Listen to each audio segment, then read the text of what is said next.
Wow, what a week!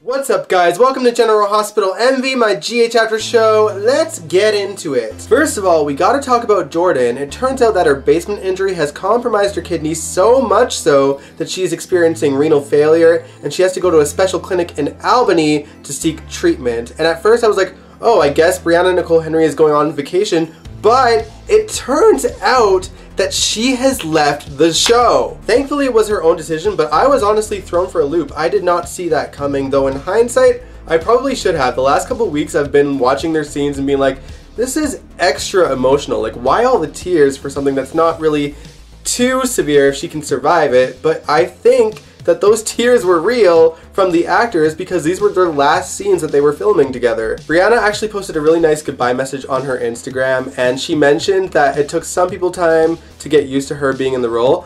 Honestly, I was not one of them. You guys know that I loved Vanessa as Jordan. She's Canadian, you know, represents. But I actually got used to Brianna right away. I thought that she was a great actress. I enjoyed her in the role. She made it her own without changing the character too much. So I personally loved her in the role and I'm gonna miss her truly. I truly wish her nothing but the best in whatever she does next, and I am scared and nervous for whoever has to play the role of Jordan next because she's got some big shoes to fill with both Vanessa and Brianna. I do have to wonder what they're gonna do with all the stories she was involved in because she was actually involved in a lot on the show. First of all, the investigation with Sean, then there's Curtis and Jordan's non-divorce because the divorce papers were thrown out and they are unaware of it, and Curtis is on the horizon of finding out that Trina is his daughter. So there's a lot happening that will involve Jordan in some kind of way, or it should anyway. So I don't know. What do you guys think is going to happen? At the very least, I hope that we get to see Max Scorpio back as the police commissioner for a while because I miss Mac. Also, I am aware that Tristan Rogers is on his way back to the show soon as well, so it'll be great to see those two working together. How do you guys feel about Brianna leaving the show? Let me know in the comments below. Alright, let's talk about Drew Kane. Now, this week he and Nurse Chloe tried to make their great escape from their prison, and only Chloe got out. Drew basically had to spend the rest of the week trying to convince the main big muscles of the prison to flip onto his side. He actually does have him considering flipping onto his side, mostly because Chloe is gone and he realizes it, and she could be anywhere at this point and no one can find her. So the big boss's plan could totally go up in smoke. Meanwhile, Dante and Sam are working an angle to try and track down any kind of clue as to where Drew could be. They go over to visit Harmony to see if she can give them a name for anyone that was connected to Shiloh that could connect them to Drew in some way. After like a boatload of awkwardness between Sam and Harmony, Harmony gives them the name Dallas Kirby. Apparently he was in the military with Shiloh and Drew. I actually forgot that Shiloh knew Drew in the military, probably because I blocked it out. I tend to block all things out with Shiloh, but yeah, that was the thing. Alright, let's talk about Trina. This poor girl felt humiliated because Esme brought up the fact that she has a crush on Spencer in front of Spencer, and she vents to Jocelyn about it and even confesses that Victor was actually Spencer and that he was in town and wanted her to keep it a secret. So Jocelyn, being Jocelyn, goes and confronts Spencer about it at the Metro Court. And during their conversation, Spencer actually admits that he has feelings for Trina just when Esme walks in. Jocelyn brings Esme up to speed on what she's confronting Spencer on, and she plays the "I tried to tell him not to put Trina in that position" card as if Jocelyn would actually believe her, any more than Harmony believed her act. After Jocelyn left, he gives Esme a dirty look and he's like, really, you're gonna throw me under the bus and act like you weren't a part of this situation from the beginning? I think Spencer's finally starting to catch on that she is not a good person. Okay, now that we've got all of that out of the way, we can talk about the two main stories of this week, Nixon Falls and Jarly. Who would have thought that we would want to actually talk about this stuff, eh? Let's talk about Nixon Falls first. When we last left off, Peter had just shown up at the Tano looking pissed off, and I was cracking jokes about how Peter must have been walking all around St. Lucia on a wild goose chase.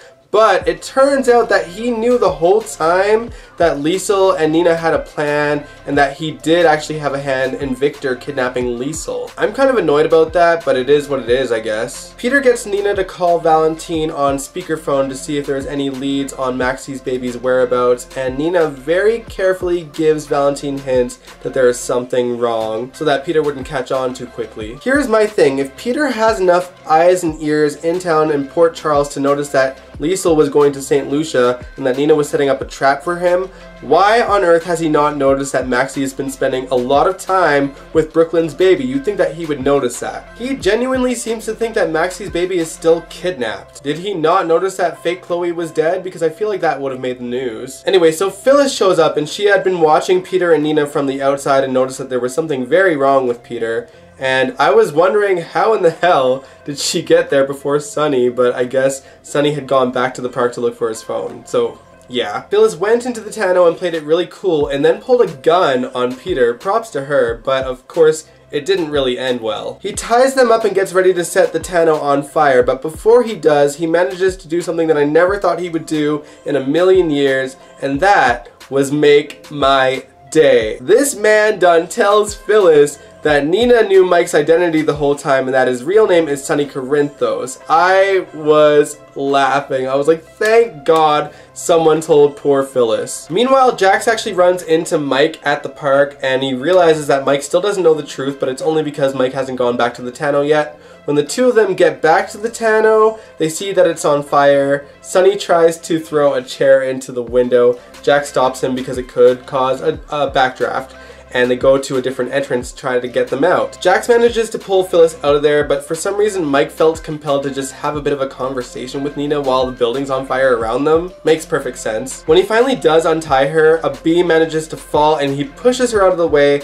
and the beam lands on him and Jax pulls Nina out, and of course Nina is hysterical. While he is unconscious, he has a dream sequence of the real Mike, aka his father, giving him memory flashes of his life as Sonny Corinthos, and they show scenes of Sonny breaking barware and shooting guns and having moments in the graveyard with people that he's lost.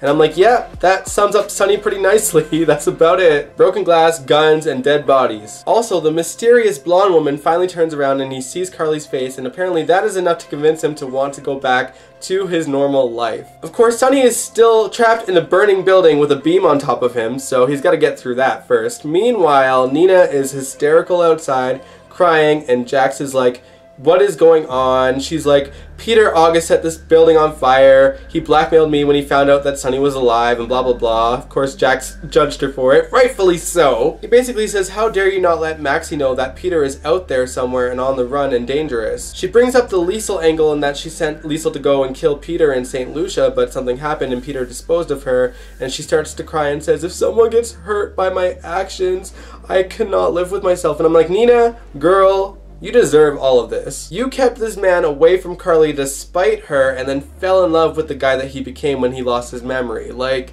girl, you're a mess. Anyway, eventually Sonny gets out of the building, even though the fire department couldn't find their way into the building, I guess, to get him out, but whatever. He goes to the hospital, and when Nina goes into his room, he takes his breathing mask off and he says that he is not Mike. His name is Sonny Corinthos and he remembers everything. And boy, is he pissed at her. She tries to say that she loves him and he's just like, don't even say that. I am so ready for Sonny to just rip her to shreds. I can't believe that Nina thought that he would just forgive her for all this when he got his memories back. Bitch, you thought. Are you guys glad that Sonny Corinthos is officially back? Let me know in the comments below. Personally, I'm just excited for him to find out that Carly and Jason are married. Speaking of which, let's talk about Charlie. First of all, before we get into the story aspect, I gotta give kudos to the hair and makeup department because they made the cast look great at that wedding. Carly looked gorgeous, so did Bobby and Epiphany, Diane. Everyone in the cast just looked absolutely amazing in this wedding. Okay, now let's talk about the story. So Ava shows up at the house and tells Carly that she has to leave town and that she has to leave Avery with her.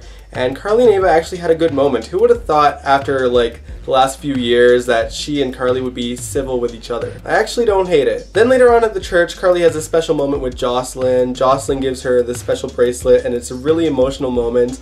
I always love watching these two work together because you can tell that Eden McCoy takes notes from Laura Wright. The way that she acts is very similar to Laura. It's fun to watch them play off of each other, especially seeing the way that Eden's grown as an actress, and it's very obvious that it's because of Laura. Great scenes. She had another emotional moment with Bobby right after that. I love that they utilized Bobby and Carly's relationship so much because that was very much a missing factor for many years on the show when Laura Wright started to first play Carly. And of course on the other side of the church, Jason is having emotional moments with Michael and Spinelli, and of course later on Monica as well. Now this being a GH wedding means that there's going to be certain stories that will weave into the wedding itself. One of them being Austin is there as Maxie's date because Brooklyn convinced her to take him as a date.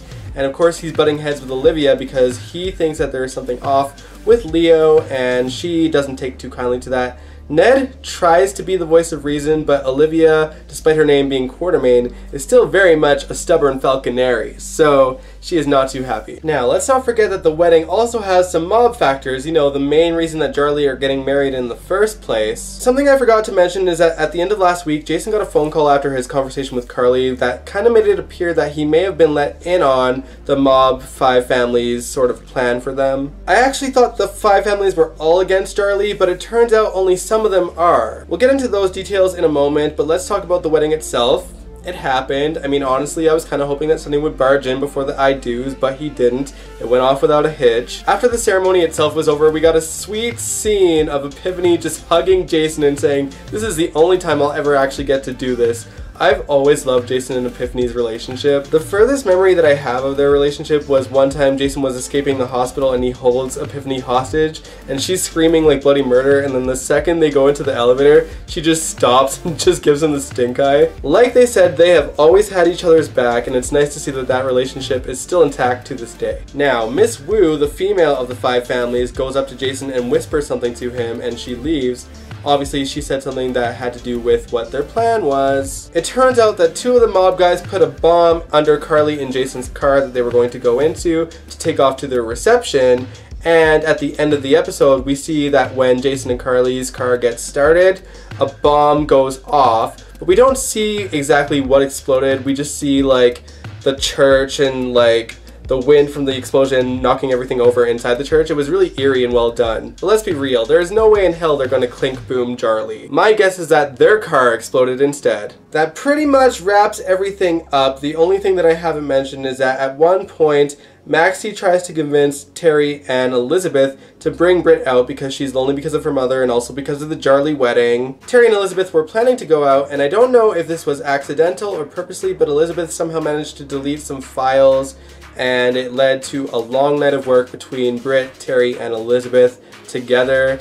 And Britt was nice enough to give Elizabeth her credit card to order pizza. Now, there are some people out there that think that Elizabeth should stay mad at Britt, but realistically, Britt has been making every effort with Elizabeth for a long time now. I mean, not only did she have Franco's back when people were not wanting to work on him because of all the news scandals, but she hired her back the second Cyrus was out of GH without anyone asking her, without any hesitation. Realistically, the only other thing that Elizabeth has the right to be mad about are things that Elizabeth herself has done to other people, such as scheming and lying to keep a man, aka Jason, aka Drew, and lying about the paternity of her baby. And also just being mean and spiteful to people. Like, honestly, Elizabeth and Britt are pretty much the same person. Elizabeth shouldn't be judging, glass houses and all. Anyway, this was a lot of fun. Let me know what you guys thought of General Hospital in the comments below, and also let me know if you liked this video by giving it a big old thumbs up, subscribing to the channel if you want to. I truly appreciate it, and also by tuning in next week. I will catch you guys next time. Peace out.